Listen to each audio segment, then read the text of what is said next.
بسم الله الرحمن الرحيم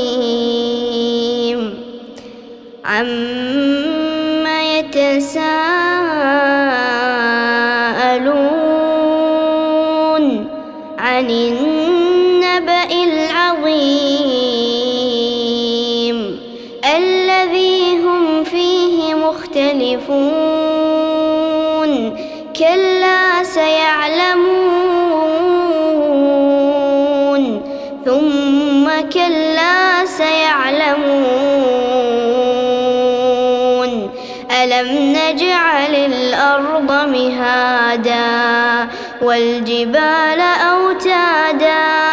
وخلقناكم أزواجا وجعلنا نومكم سباتا وجعلنا الليل لباسا وجعلنا النهار معاشا وبنينا فوقكم سبعا شدادا وجعلنا سراجا وهاجا وأنزلنا من المعصرات ماء ثجاجا لنخرج به حبا ونباتا وجنات ألفافا إن يوم الفصل كان ميقاتا يوم ينفخ في الصور فتأتون أفواجا وفتحت السماء فكانت أبوابا وسيرت الجبال فكانت سرابا إن جهنم كانت مرصادا للطاغين مآبا لابثين فيها أحقابا لا يذوقون فيها بردا ولا شرابا إلا حميما وغساقا جزاء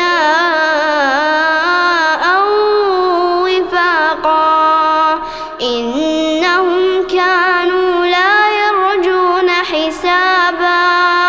وكذبوا بآياتنا كذابا وكل شيء أحصيناه كتابا فذوقوا فلن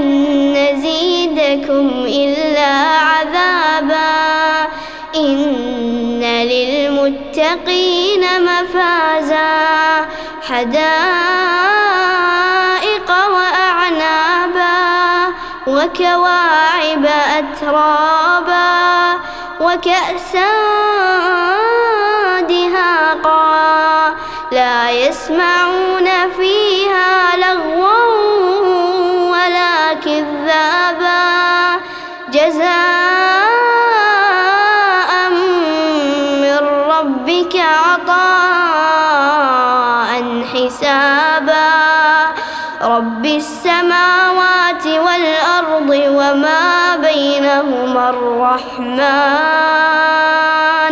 لا يملكون منه خطابا يوم يقوم الروح والملائكة صفا لا يتكلمون إلا من أذن له الرحمن وقال صوابا ذلك اليوم الحق فمن شاء اتخذ إلى ربه مآبا إنا أنذرناكم عذابا قريبا يوم ينظر المرء ما قدمت يداه ويقول الكافر يا ليتني كنت ترابا.